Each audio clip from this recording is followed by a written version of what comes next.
Hola, buenos días.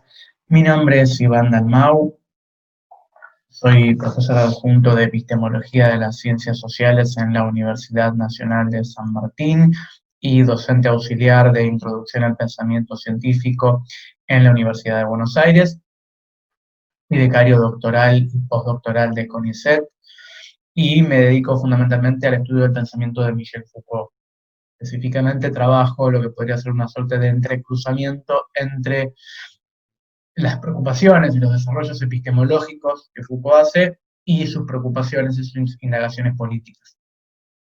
Aquello que Foucault, por ejemplo, en el curso del gobierno de los vivientes, explicitará diciendo que su preocupación, una de sus grandes preocupaciones, tenía que ver con dar cuenta justamente de la imbricación entre lo que suele denominarse o entenderse como lo epistemológico y lo que suele denominarse o entenderse como lo político. Específicamente, el tema que he trabajado en mi tesis doctoral y en mi formación postdoctoral es la crítica Foucaultiana de los saberes acerca del humano, elaborada en el marco de la genealogía de la biopolítica y las formas modernas de gubernamentalidad.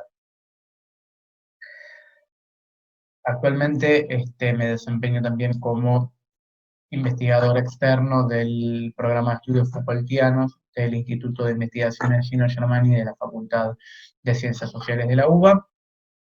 Y justamente al trabajar estos temas he tenido la suerte de conocer a Sebastián y compartir con él mesas, ponencias, paneles, publicaciones. Y nada, le agradezco ahora la invitación a participar en el seminario. Según la reconstrucción que propone Foucault, ¿cuáles son los elementos que juegan un rol principal en el surgimiento del biopoder?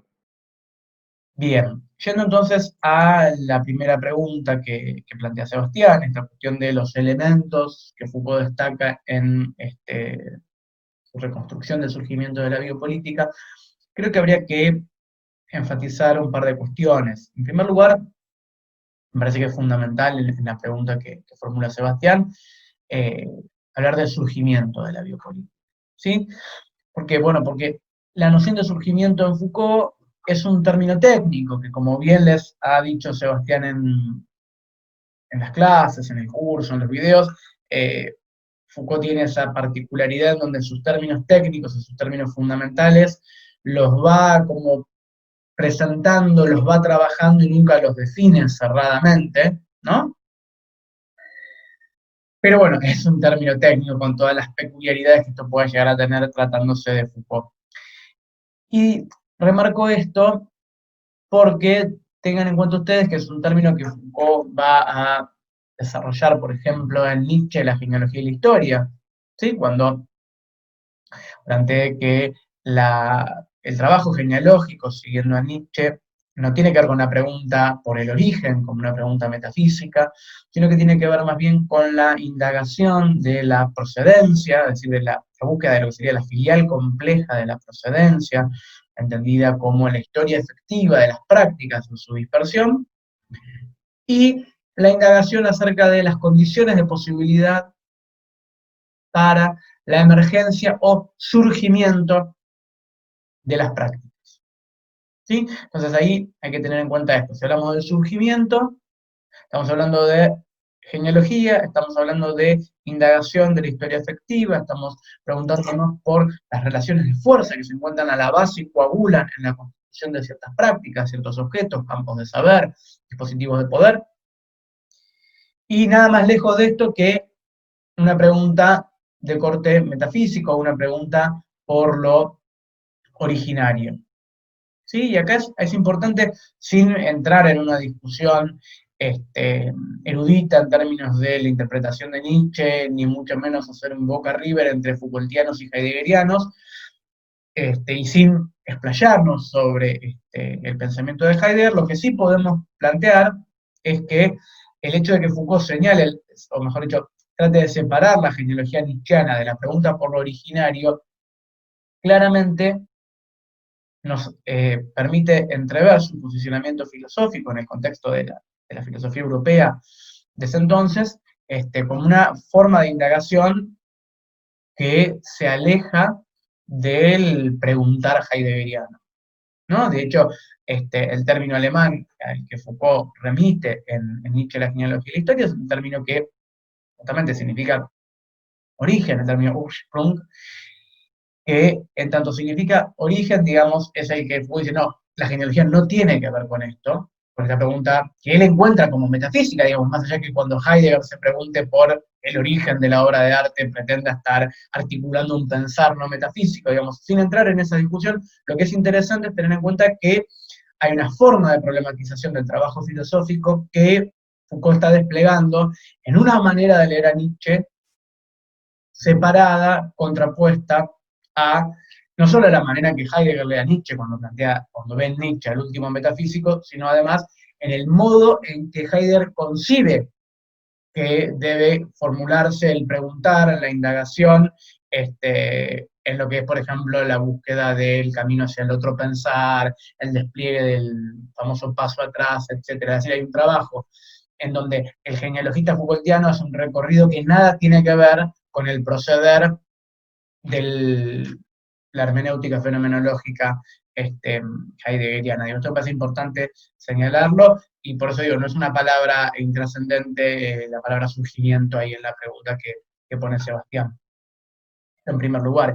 En segundo lugar, no querría adelantarme a las otras preguntas, pero si pensamos en que una de las lecturas más históricas que se han hecho de la problematización Foucaultiana de la biopolítica es la lectura de Agamben, sí, claramente podríamos decir, bueno, a ver, en Agamben hay una preocupación explícita por dar cuenta de lo que él entiende como el núcleo originario de la biopolítica.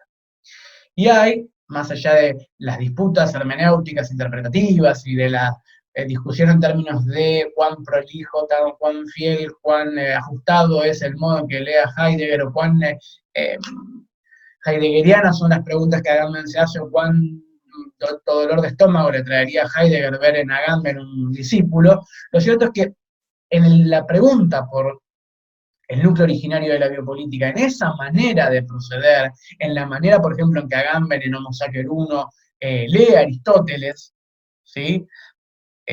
Claramente hay una forma de preguntar mucho más cercana, con todos los matices que haya que poner, a la estela de pensamiento que inaugura Heidegger, que a la arqueología y la genealogía Foucaultiana. Sí, esto, digo, sin adelantarme a las otras preguntas, me parece importante remarcar hacia dónde estamos yendo.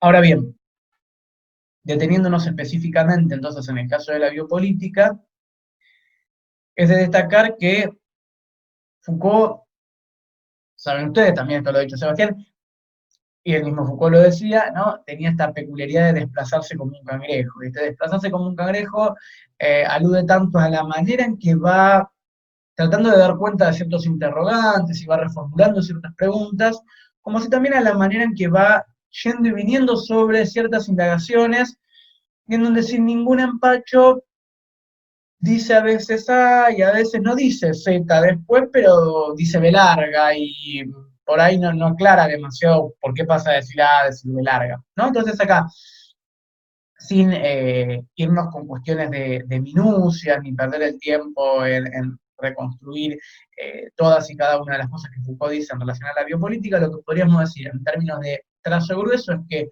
eh, si bien el concepto de biopolítica Foucault lo introduce en 1974 en las famosas conferencias dedicadas al nacimiento de la medicina social que Foucault da en Brasil, lo cierto es que el desarrollo fuerte del concepto lo encontramos en una primera formulación en la elección del 17 de marzo de 1976, por medio de la cual da cierre al curso Hay que defender la sociedad.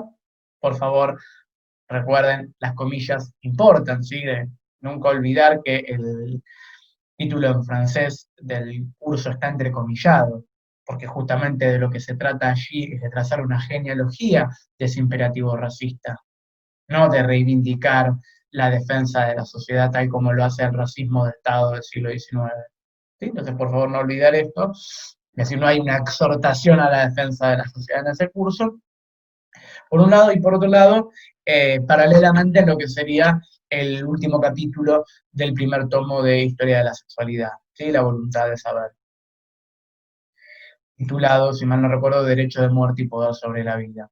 Ahora, en este recorrido, o en este primer gran este, escalón de la lectura de la biopolítica en Foucault, ¿qué es lo que encontramos? Que la biopolítica se desplegaría en el momento de pasaje del siglo XVIII, siglo XIX, en el contexto del auge, el despliegue del capitalismo y de la proliferación de los problemas justamente suscitados por la expansión de la vida urbana.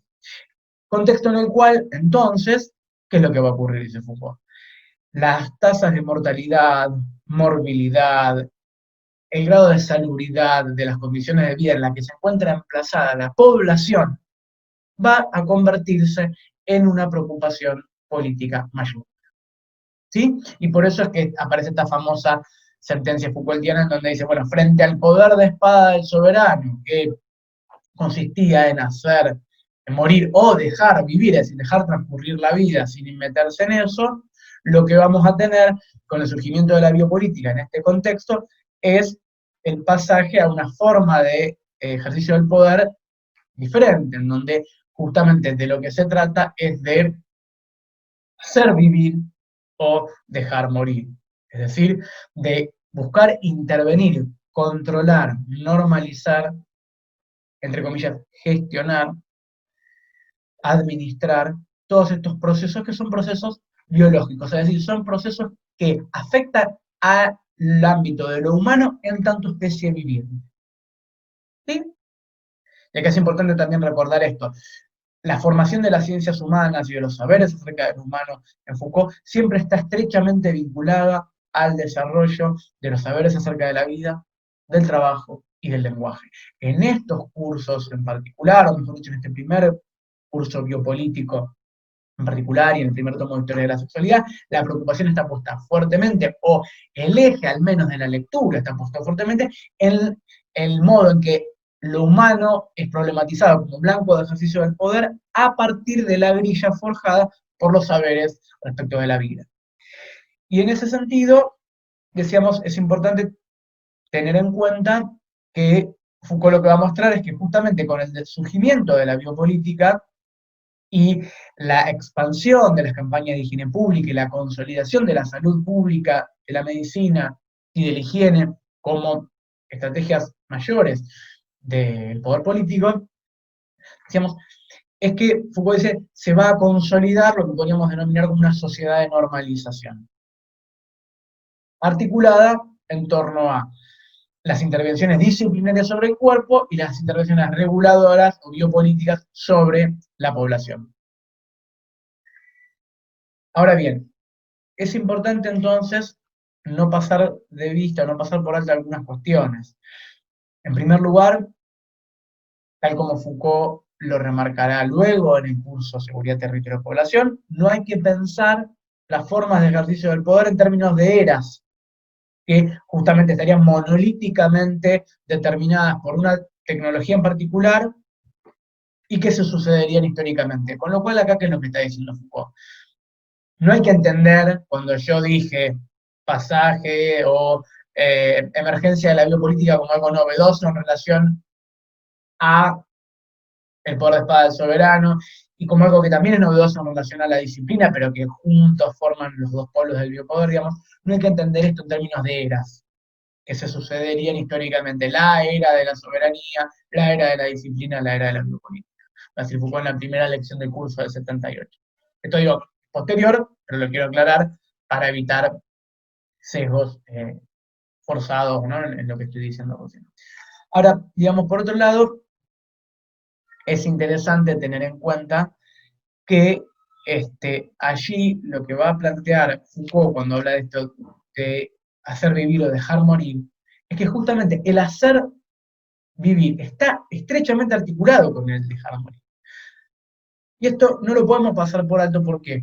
Bueno, porque justamente Foucault va a dedicarse a esta noción de sociedad de normalización y la biopolítica pensada fundamentalmente en estos términos, en el primer tomo de Historia de la Sexualidad, y decíamos, en la última lección del curso hay que defender la sociedad. Y esto no es menor. ¿Por qué? Porque, como decíamos antes, en la última lección de hay que defender la sociedad, Foucault lo que está haciendo es una genealogía del racismo, o mejor dicho, en el curso es una genealogía del racismo, y lo que va a mostrar es cómo se pasa de la concepción historicista de la guerra de razas, ¿no?, a la emergencia del racismo biológico de Estado. Entonces, ¿esto qué es lo que nos permite entrever? ¿Qué es lo que nos permite captar? Bueno, justamente, que si el biopoder, la biopolítica, si el poder de normalización tiene que ver con el hacer vivir, con el controlar, entonces todos estos flujos, de modo tal de disponer de una población previsible en sus fluctuaciones, ¿sí? Sin la cual, por ejemplo, la vida en las grandes urbes y la producción capitalista no son sostenibles, ¿no? Digo, fíjense los efectos que tiene actualmente la pandemia en la que nos encontramos, pero ¿qué es lo importante? Y esto lo enfatiza Foucault ahí cuando está leyendo el sufrimiento del racismo de Estado. Realmente que el dejar morir es una de las declinaciones de la biopolítica. Entonces, el poder de muerte no es que desaparece. Y esto en un doble sentido. El primero, en relación a lo que planteamos, que Foucault destaca en el curso del 78. Ojo que no se trata de eras que se suceden, sino que desaparece la soberanía ni que desaparece entonces el poder de espada.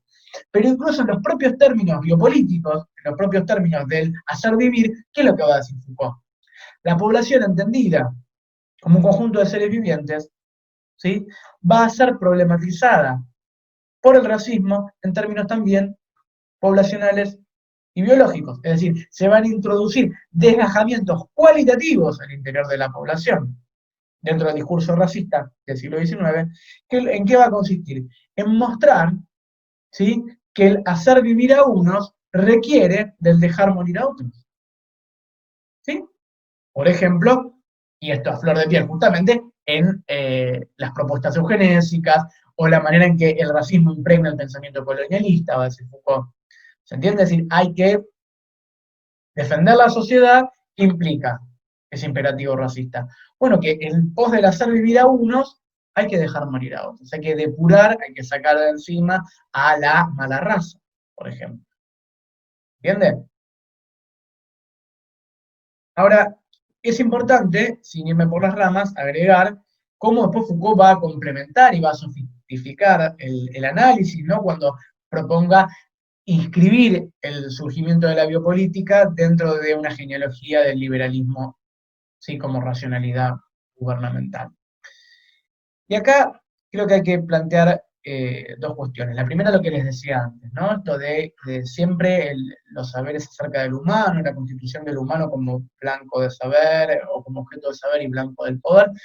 En Foucault está estrechamente vinculada a el surgimiento de los saberes acerca de la vida, el trabajo y el lenguaje, y justamente lo que se empieza a ver en los cursos del 78 y del 79 es cómo Foucault, de alguna manera, empieza a poner el foco en esta articulación entre saberes, y específicamente en el rol que tiene la economía política. Esto en primer lugar.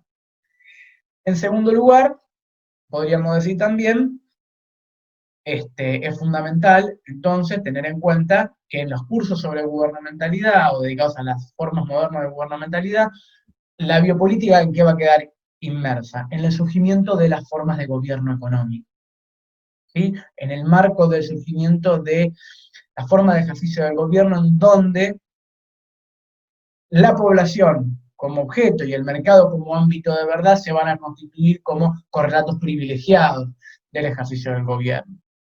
¿Sí? Digamos, no querría explayarme sobre esto, porque no apuntaba hacia eso la pregunta, y ustedes han visto el texto que les pasé, o mejor que les pasó Sebastián, pero, digamos, me parece que es importante marcar esto, que es algo que vamos a retomar luego, cuando nos enfoquemos en la última de las preguntas, que es la que hace referencia a la estadofobia. ¿Sí? Entonces, esto como aspectos centrales, ¿sí?, del pensamiento de la biopolítica de Foucault, de la genealogía Foucaultiana de la biopolítica, sin pasar por alto esta declinación hacia lo que sería la grilla gubernamental. Así que, como les decía, me gustaría volver un poco más adelante sobre esto. ¿En qué consisten las interpretaciones o derivas vitalistas del pensamiento Foucaultiano? ¿Cuáles son sus implicancias? Bien, en lo que respecta a lo que serían las interpretaciones vitalistas del pensamiento Foucaultiano, creo que habría que señalar algunas cuestiones, ¿no? Digo, me parece que en primer lugar, y vuelvo con lo que decía antes en relación a la genealogía nietzscheana como forma de trabajo, en primer lugar, las interpretaciones vitalistas o las lecturas en clave vitalista parecen pasar por alto cuál es la posición desde la que Foucault está leyendo y qué tipo de preguntas se está haciendo. Justamente, Foucault no es un hermeneuta que está dialogando con la tradición, en este caso con la tradición del saber médico, biológico, para tratar de encontrar un sentido perdido que permita repensar o abrir el camino hacia un otro pensar la vida, lo viviente, etc. No, Foucault destaca como uno de los aspectos fundamentales de la arqueología, y es algo que después pervive, por supuesto, en los trabajos genealógicos, la exterioridad. ¿Sí? No está dialogando con los documentos, está haciendo un trabajo de archivo, tratando de ver cómo se constituyen ciertos objetos, ciertas modalidades enunciativas, a partir de las reglas que regulan el ejercicio de la función enunciativa en el marco de una determinada episteme. Entonces, pasar por alto la exterioridad de la perspectiva arqueológica, ¿a qué nos lleva? A pensar que justamente Foucault, cuando lee discursos biológicos o económicos, en este caso, ya que hablamos de vitalismo, discursos de corte biológico, médico, podría estar buscando allí alguna clave, no para pensar cómo se ejerce el poder en la modernidad a partir de las coordenadas que constituyen los focos de experiencia que nos habitan, sino para encontrar él una respuesta. ¿Sí? Esto me parece que hay una primera cuestión para señalar, y ahí vuelvo un poco también a lo que planteaba antes en relación a la lectura agambeniana de la biopolítica. Exactamente, si uno toma el texto, lo abierto, el hombre y el animal, ¿qué es lo que va a encontrar? En primer lugar, que independientemente de la discusión entre agambenianos y heideggerianos respecto de la plausibilidad filológica de la lectura que Agamben hace de Heidegger, lo cierto es que la interrogación en ese texto se inscribe en una estela abiertamente heideggeriana, bueno, ni más ni menos que en la problemática de lo abierto. ¿Sí? Ahora, en ese punto, más allá de que hay un diálogo constante con Heidegger en ese trabajo de Agamben, ¿qué es lo que encontramos, por ejemplo? A diferencia de Foucault. En lugar de una lectura hecha en posición de exterioridad, ¿sí? Que busca dar cuenta de cómo se constituyeron ciertas matrices, lo que hay en Agamben es un intento de dialogar con esos discursos. ¿Sí? Es decir, con los discursos vinculados a cuestiones de índole antropobiológica, Agamben en esos textos dialoga. ¿Sí? Para tratar de pensar este problema originario, que sería el del modo en que se liga lo humano y lo animal, o el modo en que se desliga lo humano y lo animal, digo, sin entrar acá en los tecnicismos del discurso de Agamben. ¿Sí? Ahora, entonces, aquí voy con esto. O sea, las interpretaciones vitalistas de Foucault justamente pasarían por alto cuál es el sesgo de la lectura Foucaultiana, cuál es la preocupación que motoriza la lectura Foucaultiana, y lo convertirían en un hermeneuta del discurso biológico. Y en ese punto, ¿cuál es el gran problema? El gran problema es que esto habilitaría la posibilidad de pensar que Foucault le da a la vida un estatuto universal. Es decir, que así como hay modos inadecuados, de modos perdidos, modos desorientados de preguntarse por la vida o de estudiar la vida, habría algunos discursos que serían modos que permiten abrir otra forma de pensamiento acerca de la vida. Digamos, nada más lejos de esto el trabajo de Foucault. ¿Entienden? ¿Y cuál es el peligro mayor, me parece, en todo esto, si hablamos de las implicancias? El peligro mayor es el modo en el cual, digo, cómo se puede, a partir de esto, pensar la biopolítica, la lectura que hace Foucault de los dispositivos de seguridad, y particularmente en esto sobrevuela cómo se lee la vinculación entre Foucault y Canguilhem. ¿Sí? Entonces vamos por parte. de atrás para adelante en relación a lo que dije. La relación Foucault-Canguilhem. Quienes ven en Foucault un vitalista, parecen ver a Foucault o ver en Foucault un compañero de ruta de Canguilhem. Si uno lee lo normal y lo patológico, nota al pie, esto sin olvidar que Foucault era discípulo de Canguilhem y se tenían una mutua estima personal. ¿Sí? Pero si uno lee lo normal y lo patológico, ¿qué es lo que va a encontrar en Canguilhem? Una preocupación por cómo pensar el problema de las normas frente a la manera positivista de pensar las normas. ¿Entienden? Es decir, cuando Canguilhem se preocupa por la norma de lo viviente, y como es característico de lo viviente la producción activa de normas y ese proceso de ajuste y desajuste normativo en relación con el ambiente, y va a definir lo patológico, no como lo otro de la normalidad, tal como podía ser pensado desde la concepción positivista de norma, sino como aquel estado en el cual se pierde cierta flexibilidad o cierta elasticidad en la capacidad normativa del organismo que se encuentra ubicado en cierto medio. Entonces, al perderse esa posibilidad de readecuación al medio, es que se llega a una situación patológica que puede incluso desencadenar en la muerte. ¿Qué es lo que tenemos ahí? Justamente una preocupación por cómo pensar lo viviente. Sí, Canguilhem era epistemólogo, historiador de las ciencias y médico. ¿Entiende? Ahora, no es esta la preocupación de Foucault. ¿Y por qué me detengo en este punto? Entonces, porque, y esto se liga con lo que decía después, con lo que quería decir después, y había anticipado, perdón el desorden. La pandemia nos afecta a todos. ¿Por qué digo que esto es muy peligroso? Ver a Foucault de esta manera. Porque si pensáramos que Foucault está diciendo lo mismo que Canguilhem, que tiene las mismas preocupaciones que Canguilhem, ¿no? Pasando por alto entonces lo que decíamos antes sobre la exterioridad de la perspectiva arqueológica, de la perspectiva genealógica, de cuáles son sus preocupaciones, etcétera, etcétera, etcétera, ¿qué es lo que tendríamos? Podríamos caer en la tentación, entonces, de pensar, por ejemplo, que la manera en que el neoliberalismo critica al positivismo, al objetivismo ingenuo a la hora de pensar lo económico, es seductora para Foucault. ¿Entiende? Y en tanto que Foucaultiano, podríamos sentirnos tentados a subirnos a la cresta de la ola. ¿Me explico?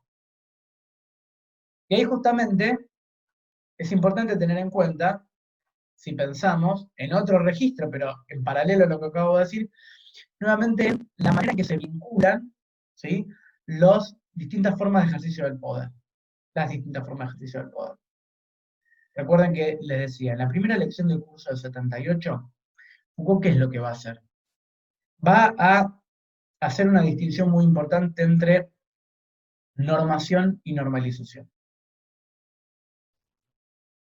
Perdón, les decía entonces, ¿cuál es la cuestión, cuál es la clave acá? Tener en cuenta los riesgos, ¿no? Decíamos, de una lectura sesgada del modo en que Foucault distingue las nociones de normación y normalización en el curso del 78.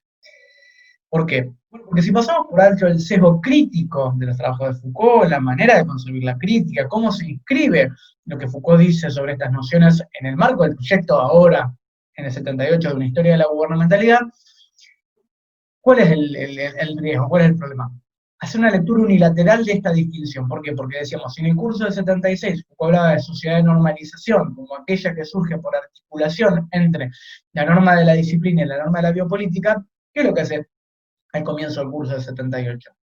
Introduce una distinción terminológica entre normación, para referirse a la manera en que procede la norma de la disciplina, y normalización, para hablar del modo en que procede la norma en los dispositivos biopolíticos y en más general en los dispositivos de seguridad. Ahora, justamente, ¿qué es lo importante, me parece, tener en cuenta acá? Primero, no pasar por alto que Foucault viene de decirnos que no hay que pensar en términos de eras, donde cada tecnología sucedería a la otra. ¿Sí? Primero. Segundo, y no menos importante, no hay que pasar por alto que cuando Foucault introduce esta distinción es porque está tratando de pensar en su especificidad cada una de estas prácticas.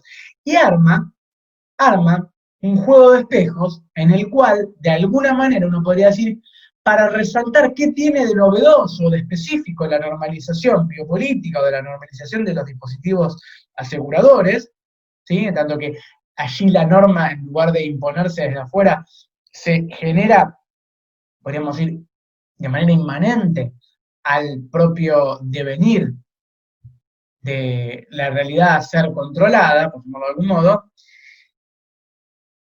parecería separar demasiado la disciplina de la regulación. Y esto, reitero, lo separa para explicar bien en cuál es la novedad de la regulación o cuál es la particularidad, pero al mismo tiempo uno podría decir, claramente los trabajos que Foucault le dedicó antes a la noción de disciplina, por ejemplo, vigilar y castigar, la noción de disciplina es mucho más rica que lo que Foucault reconstruye en ese curso para, en un juego de contraposición, mostrarnos qué tiene de específico, de novedoso el modo de proceder de la norma en la regulación. ¿Se entiende? Donde justamente la norma se establece a posteriori, de forma inmanente a las dinámicas del propio objeto a ser gobernado, y no al revés, no desde afuera. ¿Sí? Ahora, decíamos, ¿qué es lo importante? Lo importante es ubicar, en primer lugar, ese análisis en el marco del proyecto de la historia de la gubernamentalidad, ver el sesgo crítico que tiene ese análisis, que en última instancia a qué apunta, a poder pensar en su especificidad cómo se ejerce el poder en el marco de los dispositivos de seguridad. No en mostrar que en tanto que los dispositivos de seguridad intervienen a partir de el gobierno del medio en que la población se encuentra emplazada, y no imponiendo desde afuera la norma sobre el cuerpo como la disciplina, entonces los dispositivos de seguridad serían más benignos. ¿Entiendes? Digamos, Foucault no está haciendo ese juego. Además de que justamente no actúan separadamente como si se tratara de eras un tipo de dispositivo y el otro. ¿Sí? Ahora, si ustedes se fijan, ¿qué es lo que tenemos? Si nosotros hiciéramos de Foucault un vitalista, si nosotros pegáramos demasiado a Foucault con Canguilhem, ¿qué es lo que podríamos pensar? Bueno, frente a la concepción positivista de norma, que es una concepción artificial que se impone desde afuera, tenemos la normalización que se da de manera inmanente en los fenómenos vivientes, por ejemplo. Es decir, podríamos llegar a creer que es preferible, son preferibles o son deseables los dispositivos de seguridad, son más benignos, más acordes a algo así como la vida misma, como si en Foucault fuera pensable la vida misma, históricamente, que los dispositivos disciplinarios. Y esto no es, decíamos, un problema menor, porque justamente, ¿a qué nos lleva? Por ejemplo, ¿a qué nos puede llevar? Nos puede llevar entonces a hacer una reducción, es decir, a ver en Foucault simplemente un crítico de las disciplinas y ver en Foucault un crítico de las ciencias humanas, tal como las piensa en el 66, en las palabras y las cosas, o como las piensa en el modo en que se vincula con el surgimiento de los dispositivos disciplinarios, pasando por alto de que si es un crítico de las ciencias humanas, también es un crítico de los dispositivos de seguridad, ¿no? Porque justamente dice Foucault, el hombre surge como figura de la población, ¿sí? Cuando se constituyen estas formas de ejercicio del poder. Digamos, si hiciéramos toda esta reducción, ¿cuál es el gran riesgo? El riesgo es pensar justamente que Foucault puede llegar a ver con entusiasmo el modo en que la economía del siglo XX se aleja de algunos lugares comunes del pensamiento sociológico y económico también del siglo XIX. Por ejemplo, podríamos llegar a pensar que frente a la borradura antropológica del criminal que instaura la manera en que piensa el crimen en términos de mercado, la teoría del capital humano, Foucault podría llegar a suscribir como que eso es deseable. Y bueno, frente al positivismo del siglo XIX y la antropología criminal que Foucault tan fuertemente critica en los primeros 70, Foucault a fines de los 70 encontraría en la teoría del capital humano, que introduce una borradura antropológica del criminal, algo más benigno, más deseable, o que podría llegar a ver con entusiasmo. ¿Explico? ¿Sí? Y acá entonces es importante entender cómo, para leer a Foucault su especificidad y poder captar la potencia de sus herramientas, tenemos que poner en juego todas estas dimensiones, ¿no? La cuestión epistemológica, cómo está trabajando, cómo está pensando, qué lugar le da a los saberes, articulado con qué ejercicio o como manera de pensar la crítica, y cómo esto se liga con el modo en que problematiza la forma de ejercicio del poder. Si no, se producen estos eh, peligrosos sesgos de lectura. Y justamente, me permito decir, total, han sido trabajos pronunciados de forma pública en distintos eventos en la Universidad de Buenos Aires, pero, por ejemplo, Philippe Sabot, el director del Centro Foucault actualmente, que tiene un libro muy interesante sobre las palabras y las cosas, por ejemplo, ha dado una conferencia en el año 2019 o 2018, ya no lo recuerdo, en el marco del programa de estudios Foucaultianos en las facultades sociales como invitado, en la que proponía una lectura canguilenianizada de Foucault. Y en el último coloquio del programa de estudios Foucaultianos ha presentado un trabajo, también como invitado, ha presentado un trabajo en el cual, sin caer en el delirio de los que ven en Foucault directamente a un defensor del neoliberalismo, en el que justamente pone como cierto paño frío sobre el carácter crítico de la genealogía que Foucault, o sobre el supuesto carácter crítico que Foucault, eh, o del trabajo que Foucault estaría haciendo sobre el neoliberalismo, y justamente remarca cómo, por ejemplo, en la teoría del capital humano puede llegar a introducir algún elemento de desujeción, por llamarlo de algún modo, ¿a partir de qué? A partir de esto, de cómo introduce una borradura antropológica, o introduce, por ejemplo, en el ámbito de del crimen, la borradura antropológica del crimen. Es decir, habría un corrimiento con respecto a eso. Ahora, todo este sesgo de lectura, toda esta forma de leer, implica pasar por alto cómo es que Foucault piensa, ¿sí?, el modo en que se ejercen las relaciones de saber-poder, cómo se constituyen los objetos. Parecería que se le da a la vida el lugar de universal, es decir, un estatuto como una suerte de potencia, ¿sí?, que podría dar lugar a una suerte de grado cero de la experiencia, y entonces si dejamos que algo así como esa potencia de vida se manifieste, se autorregule homeostáticamente, entonces ahí tenemos un poder que es más benigno. Entonces, bienvenido el liberalismo y sobre todo el neoliberalismo. ¿Se entiende, digamos, los movimientos, los problemas? Y en ese punto, si pensáramos en autores que no dicen esto, que no van en esa dirección, pero que de alguna manera abren la puerta a este tipo de cuestiones por el lugar en el que le dan un estatuto a la vida, o mejor dicho, por el tipo de estatuto que le dan a la vida en sus trabajos, podemos pensar, por ejemplo, en trabajos como los de Toninegri, ¿sí?, en trabajos como Roberto Espósito, ¿sí?, cuando justamente leyendo a Foucault y leyendo a Canguilhem también, proponen biopolítica y filosofía, esta cuestión de que frente a la política que se ejerce sobre la vida, habría que pensar una política de la vida, ¿no?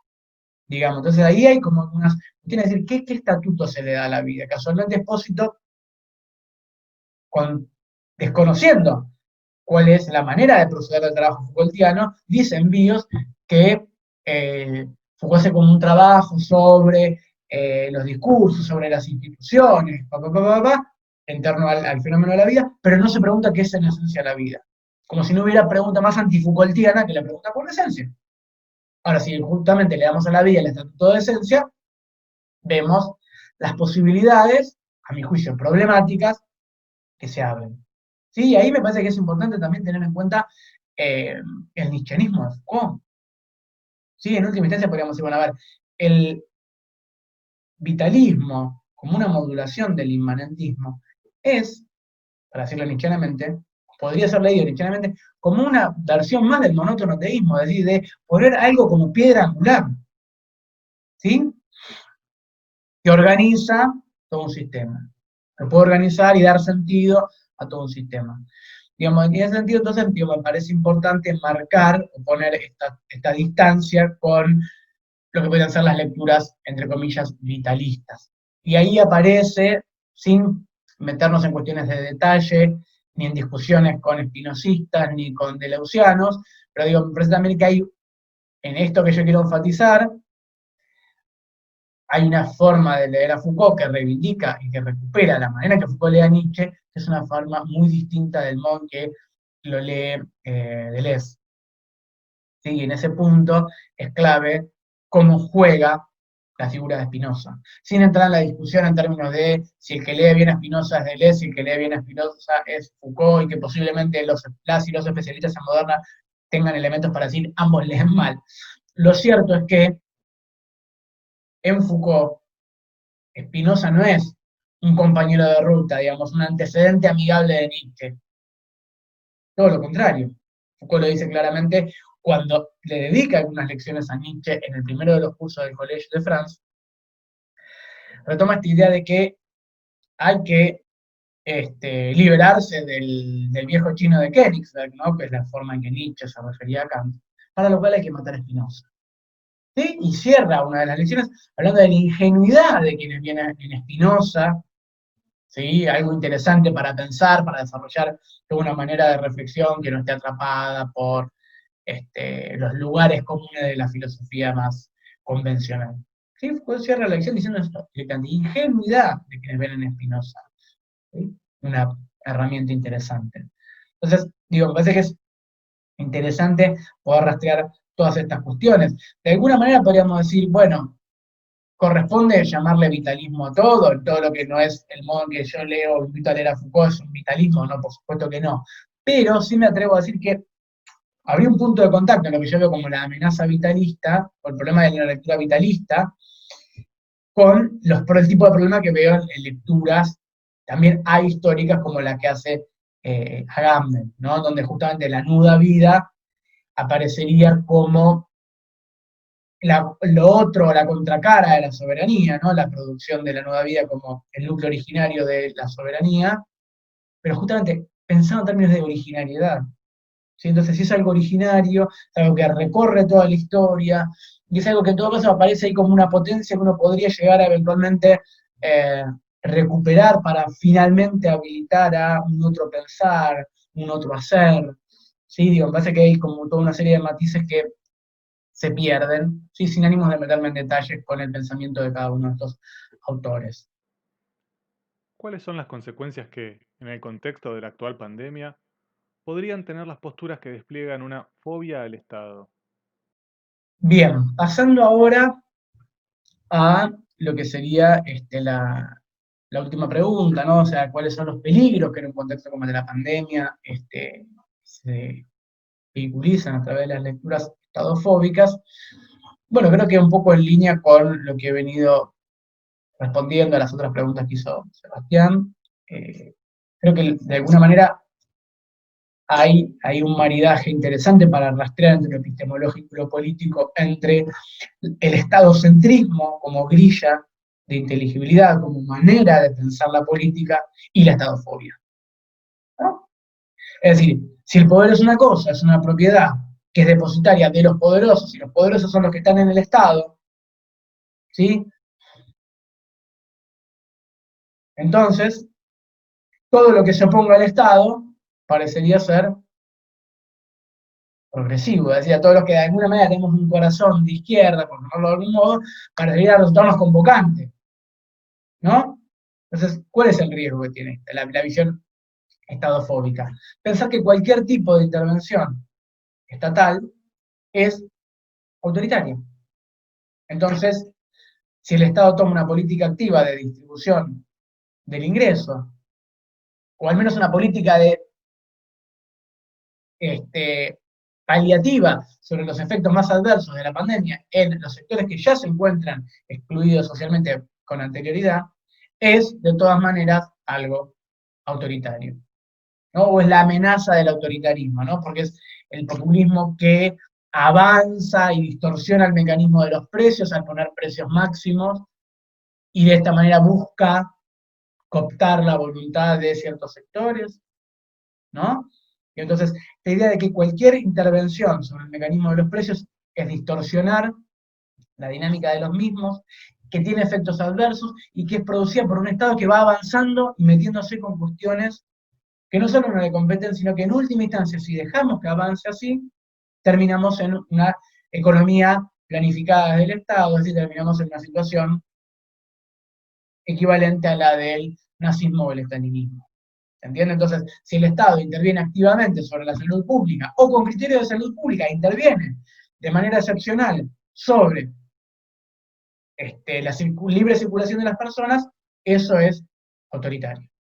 Eso es, en última instancia, el nazismo. Entonces, justamente aparece Agamben diciendo, hablaste de excepción. ¿Cómo? Justamente, el estado de excepción es lo que nos permite entender el modo en el que nos encontramos, y en última instancia todos vivimos sometidos a un campo de concentración, solo que parecería que no nos damos cuenta, pues somos todos tontos menos él, ¿sí? Y entonces todas las políticas que se toman, justamente, podríamos decir, en algunos casos como nuestro, en contra de los sectores,